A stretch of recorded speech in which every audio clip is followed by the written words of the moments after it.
Assalamu alaikum class 10th. Today we are going to start our third lecture of the chapter number 8. The name of the chapter is biotechnology. The page number that I am going to read is 141. Today we will cover our topic applications of fermentation. Applications of fermentation. Application क्या होती है बेटा? किसी भी चीज़ को practically apply करना अपनी life के अंदर एप्लीकेबल कहलाता है। हम लोग कहते हैं ना कि फ़लाँ चीज़ बहुत अच्छी है, इसको आप अप्लाई करें, ठीक है? तो अप्लाई करने का मतलब होता है कि प्रैक्टिकली उस काम को परफॉर्म करना।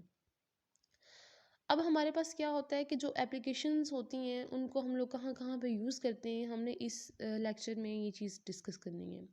इन fermentation, maximum growth of organism is obtained for the production of desired products of the commercial value. Commercial value कौन सी होती है कि मार्केट वैल्यू, मार्केट के अंदर वो किस तरह से चीज़ें यूज़ की जाती हैं। फर्मेंटेशन को यूज़ करके हम लोग अपनी जो ऑर्गेनिजम्स होते हैं या जो भी हम लोग चीज़ प्रोड्यूस करना चाहते हैं उसको मैक्सिमम प्रोड्यूस कर सकते हैं ताकि मार्केट के अंदर उस चीज़ की कमी ना हो। मिसाल के तौर पे आबादी बहुत बढ़ रही है, तो जो जेनेटिक इंजीनियर्स हैं वो ये चाहते हैं कि हमारे जो लोग हैं, जो हमारी हमारे आवाम है, उसको किसी भी तरह से खाने की कमी को सफ़र ना करना पड़े, खाने की कमी को बर्दाश्त ना करना पड़े। तो वो क्या करते हैं, वो अपने लिए अपनी आवाम के लिए, अपने लोगों के लिए जेनेटिकली इंजीनियर्ड फूड तैयार कर लेते हैं, जिससे जो उनकी खुराक की कमी है वो पूरी हो जाती है। तो इस तरह से हम लोग मैक्सिमम ग्रोथ जो है वो ले सकते हैं। ट्रेडिशनली कहते हैं रिवायती तौर पे, आम तौर पे जो हमारी रिवायात में चीज़ें हैं, traditionally only food and beverage products are produced using fermentation. अब वो बता रहे हैं कि अगर हम लोग रिवायती तौर पे देखें तो सिर्फ खुराक पैदा होती है फर्मेंटेशन से, और साथ ही साथ हमारे पास जो मशरूबात हैं वो भी तैयार हो सकते हैं। फर्मेंटेड फूड कौन सी होती हैं? फर्मेंटेड फूड्स ऐसी खुराक जिसको फर्मेंटेशन से बनाया जाता है उसको कहते हैं fermented foods. Fermentation often makes the food more nutritious.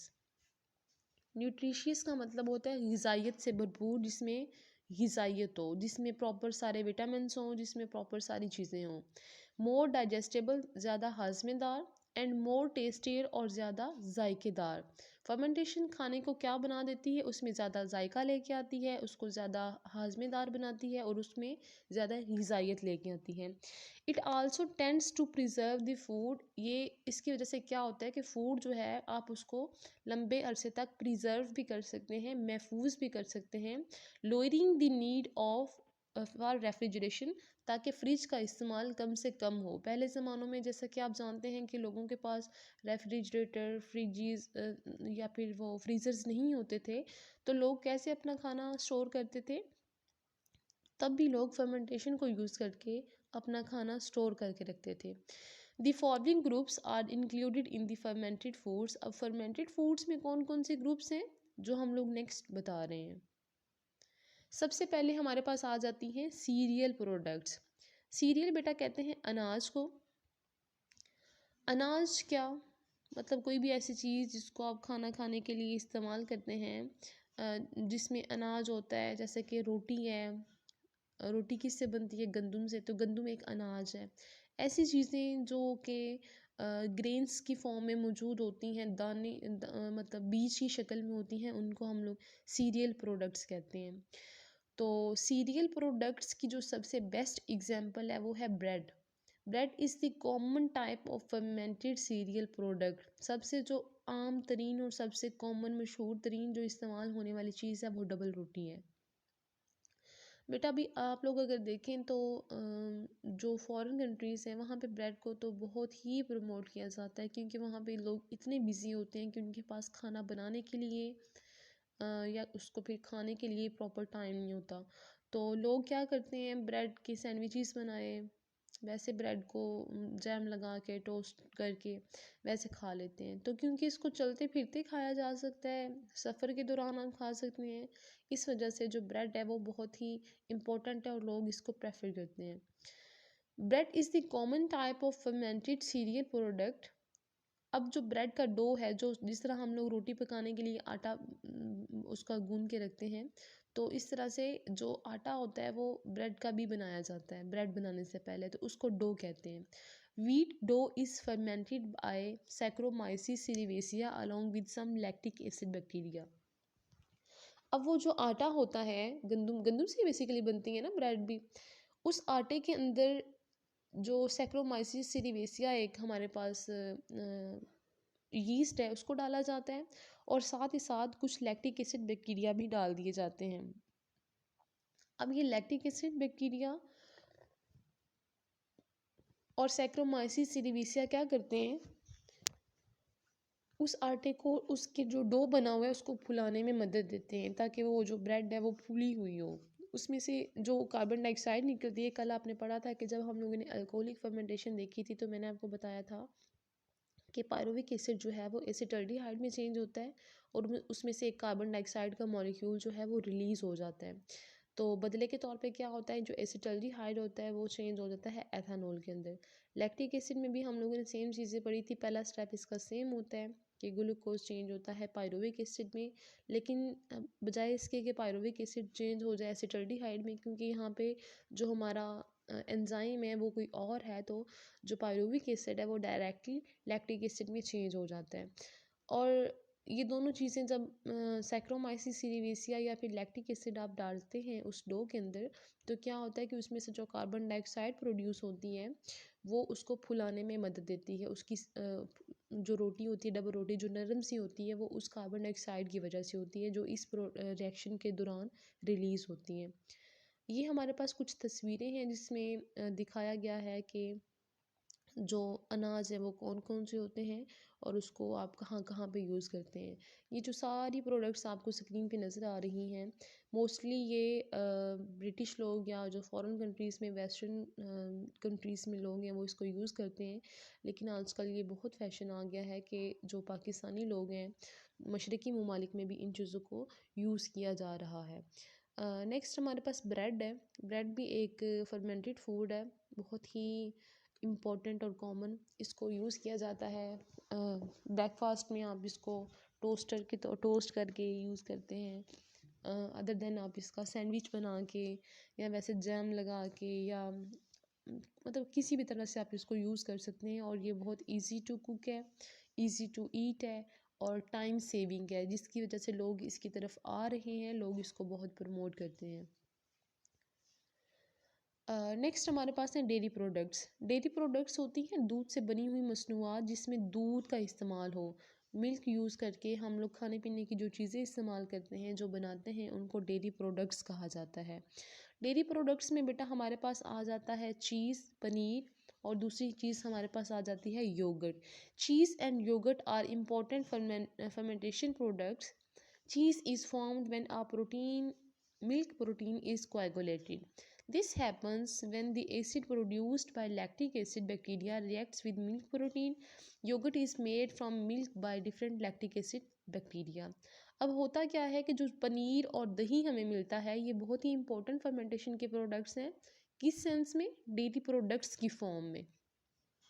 Actually क्या होता है कि वो जो दूध होता है उसके अंदर जो प्रोटीन्स होती हैं, पहले वो नॉर्मली दूध के साथ मिक्स्ड फॉर्म में होती हैं। जब उसके अंदर कोई लैक्टिक एसिड बैक्टीरिया डाल दिया जाता है, तो वो जो मिल्क प्रोटीन्स होती हैं वो सेपरेट हो जाती हैं। तो सेपरेट होकर वो इकट्ठा होनी शुरू हो जाती हैं, तो पानी जो है वो सेपरेट हो जाता है, जितना भी उस दूध के अंदर वाटर कंटेंट था वो सेपरेट हो जाएगा। तो नतीजतन क्या होता है कि जो पनीर है वो हम लोग वहाँ से ले सकते हैं, उसको छान के उसमें से पानी को सेपरेट किया जाता है, और जो हमारे पास चीज़ है उसको बना लिया जाता है। अगर तो आपने घर में इसको बनाया तो उसको फ़ौरन यूज़ कर लें, क्योंकि बाद में ये 1-2 दिन के बाद ख़राब हो जाता है। लेकिन जो इंडस्ट्रीज़ में चीज़ बनाते हैं उसको प्रिज़र्व करने के लिए वहाँ पे कुछ प्रिज़र्वेटिव्स ऐड करते हैं। दही बनाने का भी सेम मेथड है। दही बनाने के लिए क्या किया जाता है कि जो दूध होता है उसके अंदर खट्टा लगाया जाता है। दही, या जैसे कि आप कहते हैं जाग लगाई जाती है। तो वो जाग बेसिकली क्या करती है, दूध के अंदर मौजूद प्रोटीन्स को कोएगुलेट करना शुरू करती हैं। कोएगुलेट का मतलब होता है जम जाना, जमाने में मदद देना। तो वो जो वाटर होता है वो मिक्स हो जाता है मिल्क के अंदर, और वो चेंज हो जाता है योगर्ट के अंदर, और उस दूध का जो टेस्ट है वो भी चेंज हो जाता है। नेक्स्ट हमारे पास है फ्रूट एंड वेजिटेबल प्रोडक्ट्स। जैसा कि आप लोग जानते हैं कि पहले ज़मानों में लोगों के पास फ्रिज वगैरह नहीं होती थी, रेफ्रिजरेटर्स फ्रिजेस नहीं होती थी, तो तब भी वो अपना खाना स्टोर करते थे। लेकिन कैसे? तो बेटा उसको स्टोर करने के लिए वो सेम प्रोडक्ट यानी कि सेम प्रोसेस को फॉलो करते थे, जिस प्रोसेस का नाम है फर्मेंटेशन। फर्मेंटेशन को यूज़ करके क्या क्या चीज़ें स्टोर की जा सकती हैं? लॉन्ग टर्म, पिकल, अचार, फ्रूट्स, फल, वेजिटेबल, सब्जियां, फल और अचार को लंबे अरसे तक महफूज करने के लिए फर्मेंटेशन का प्रोसेस यूज़ किया जाता है। इसमें क्या करते हैं बेसिकली कि साल्ट के साथ कोई भी एसिड जो है वो डाल देते हैं, और इस तरह से वो जो खाना होता है वो लंबे अरसे तक गलने सड़ने से महफूज रह जाता है, क्योंकि जो बैक्टीरिया होते हैं वो साल्ट से दूर भागते हैं, उस पर अटैक नहीं करते। नेक्स्ट हमारे पास है बेवरेज प्रोडक्ट्स। बेवरेज प्रोडक्ट्स यानी कि जो मशरूबात की मसनूआत होती हैं, इसमें हमारे पास सबसे पहले है बियर।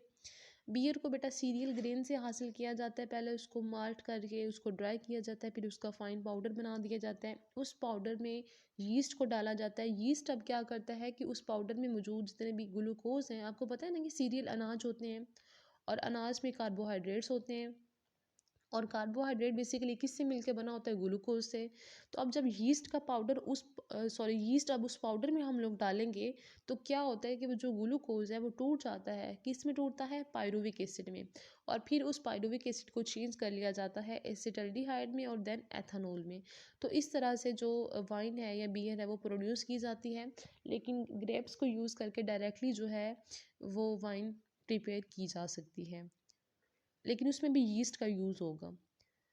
नेक्स्ट हमारे पास है इंडस्ट्रियल प्रोडक्ट्स। इंडस्ट्रियल प्रोडक्ट्स जो हैं बेटा, ये वो प्रोडक्ट्स हैं जो हम लोग संतों में इस्तेमाल करते हैं, जिसको इंडस्ट्रीज़ में यूज़ किया जाता है। तो सबसे पहला जो हमारा प्रोडक्ट है वो है फॉर्मिक एसिड। फॉर्मिक एसिड जिस माइक्रो ऑर्गेनिज्म से लिया जाता है उसका नाम है एस्परजिलस। एस्परजिलस से लिया जाने वाला फॉर्मिक एसिड कहाँ कहाँ पे यूज़ होता है? टेक्सटाइल में यूज़ होता है, कपड़ों वाली फैक्ट्रीज़ में यूज़ होता है। लेदर डाइंग, लेदर को रंगने में इस्तेमाल होता है। इलेक्ट्रोप्लेटिंग, ये जो कली करवाते हैं चीज़ें, वहाँ पे इस्तेमाल किया जाता है। और रबर बनाने के लिए। नेक्स्ट हमारे पास है एथानॉल। ये जिस माइक्रो ऑर्गेनिज्म स्पीशीज से लिया जाता है उसका नाम है सैक्रोमाइसिस सेरेविसिया। इसको एक सॉल्वेंट के तौर पे इस्तेमाल किया जाता है विनीगर सिरका बनाने के लिए, एंड बेवरेजेस और कुछ और तरह के मशरूबात बनाने के लिए।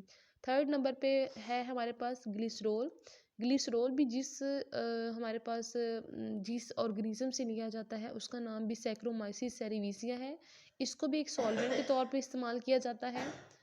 इसकी जो प्रोडक्शन है वो प्लास्टिक बनाने में भी इसको इस्तेमाल किया जाता है। कॉस्मेटिक्स, ये जो मेकअप की चीज़ें होती हैं वहाँ पे, सॉप साबुन बनाने में, प्रिंटिंग चीज़, ये जो प्रिंट करते हैं आपके नोट्स बनाते हैं, जो बुक्स प्रिंट होती हैं वहाँ पे भी इसको यूज़ किया जाता है। और एक स्वीटनर, एक मिठास के तौर पे भी इसको यूज़ करते हैं। जब गला ख़राब होता है तो वो गले में एक वो लगाते हैं ना कॉटन से कुछ मेडिसिन, तो वो बेसिकली ग्लिसरॉल होता है। नेक्स्ट हमारे पास एक्रीसाइक्लिक एसिड है। ये बेसिलस बैक्टीरिया से लिया जाता है, और ये प्लास्टिक बनाने के लिए इसको यूज़ करते हैं हम लोग। ओके।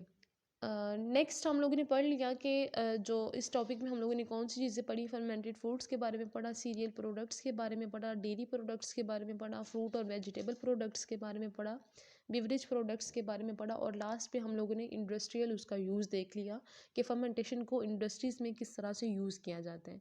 तो आप लोगों ने बेटा इसको अच्छी तरह से लर्न करना है। कोई चीज़ समझ नहीं आती है तो मुझसे कॉन्टैक्ट करें, मेरे से पूछें आप लोग। और इस टॉपिक से रिलेटेड जितने भी शॉर्ट क्वेश्चंस हैं आप लोगों ने वो अपनी नोटबुक के ऊपर लिख लेने हैं। Thank you so much.